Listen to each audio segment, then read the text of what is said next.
పెందలాడే కూర వండకపోతే కష్టాలు ఇలాగే ఉంటాయి వర్షాలు పడేటప్పుడు.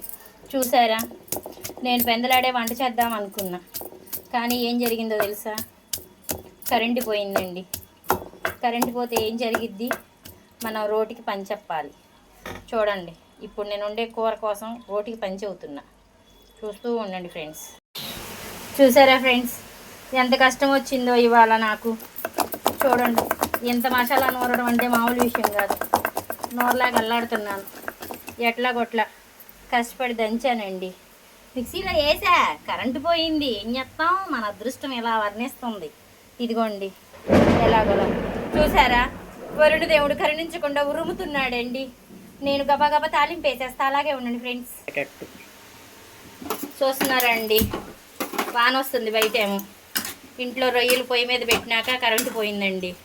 కష్టపడి రోట్లో నూరే కదా ఇప్పటిదాకా. ఇదిగోండి మసాలా ముద్ద. నూనె కొంచెం వేడెక్కినాక పొయ్యి చుట్టూ 100 వేర్చాను అనుకోమాకండి, నాకు కొంచెం ప్లేస్ తక్కువ. చూసారా బయట ఉరుముతున్నాడు దేవుడు. అయ్యో అయ్యయ్యో, కష్టాలన్నీ నాకే వచ్చేసినాయి ఫ్రెండ్స్.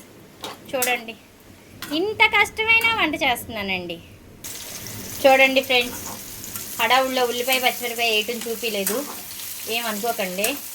ఇలా ఉల్లిపాయ పచ్చిమిరపకాయ వేసేసినాక నా కష్టం అండి, నా కష్టం, నా చేతి కష్టం అండి. నా చేతి కష్టంతో నూరిన మసాలా ముద్ద వేసేసిన తర్వాత శుభ్రంగా బయట ఉరుములేనండి, పేపచ్చమైన ఉరుములు వస్తున్నాయి. చూడండి, వినండి. చూడటం అంటే కనపడదు కదా ఫ్రెండ్స్, వినండి ఫ్రెండ్స్. ఇలా మసాలా ముద్ద వేగుతూ ఉంటుంది. చూసారా, ఇలా వేగుతున్నది. కొంచెం కరివేపాకు వేసాలండి, కారం వేసేసా. ఫ్రై కదా, మసాలా ఎక్కువ వేసాలండి, అందుకని కారం కూడా ఎక్కువ వేసా. కొంచెం మంచి స్పైసీగా చేద్దాం, ఎలా వస్తుందో చూస్తాను. కారం వేసాం కదా, మగ్గుతుంది కదా కారం బాగా. మనం రోలు కడిగిన నీళ్ళండి, కాస్త నీళ్ళు వేసేస్తే ఇంకా కొంచెం మగ్గి మంచిగా బాగుంటుందని అండి. ఫైనల్గా మన పొలంలో వచ్చిన పుదీనా వేసానండి. కొత్తిమీరకి కొట్టుకాడికి వెళ్ళడానికి ఇప్పుడు పిచ్చి కొట్టుడు కొడుతుందండి వర్షం, అందుకోసమని. కూర అయితే రెడీ అయిపోయింది. చూస్తున్నారా ఫ్రెండ్స్, వేడివేడిగా రొయ్యల ఫ్రై. ఈ రొయ్యల ఫ్రైకి నాకు వచ్చిన కష్టం ఏంటో తెలుసా మీకు? రోట్లో నూరాను. బేపచ్చమైన కష్టం వచ్చింది. ఇదిగోండి, ఇదైతే రొయ్యల కూర సిద్ధంగా ఉంది. దాని పక్కన వేడివేడిగా అన్నం సిద్ధంగా ఉంది. వేడివేడిగా రైస్ అండి.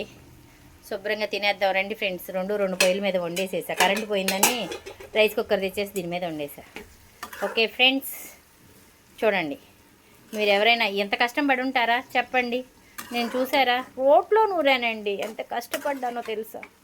కానీ రొయ్యల కూర మాత్రం గుమగుమలాడుతుంది. ఇవాళ ఎలాగో ఆదివారమే కాబట్టి నేనైతే తింటాను. ఓకేనా? Bye friends. నచ్చితే ఒక లైక్, ప్లీజ్ సబ్స్క్రైబ్. బాయ్.